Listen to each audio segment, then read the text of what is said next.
Okay, so this was another topic, talking about a paper I wrote called an anchoring point.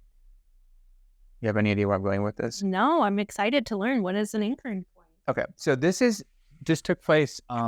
We used cadavers and we were measuring the force. And the idea with this is when people lift up a face and or a neck, you want to secure this to a point to make sure it's stable. And it makes sense. Like if you were lifting up anything and you're securing it to something that's not stable, it's just going to kind of come back. Right. So we found distinct points along the face. So we picked a point up in here. We picked a few different points over on up along the top part of the face, a few different points along the mid face, and then behind the ear. And so these specific points typically ended up being on deeper fascia, deeper tissue. Okay. And what we found with that is like these points were so strong, you could almost like lift the head up with the suture. Wow. And so those are clearly the points you want to anchor to.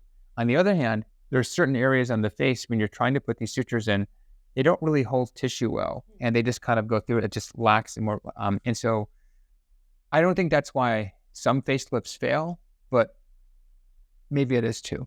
I didn't say that right. I think that's why it's one of the factors. The other factor might be they didn't completely release the face. There's other factors, but when you're completely releasing the face and securing it up, you want to make sure you're securing it to something that's not going to move. It's a fixed anchoring point.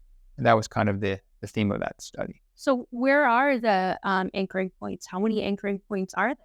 Well, there's a few. Kind of the most prominent is going to be up over here. It's going to be near your temporalis.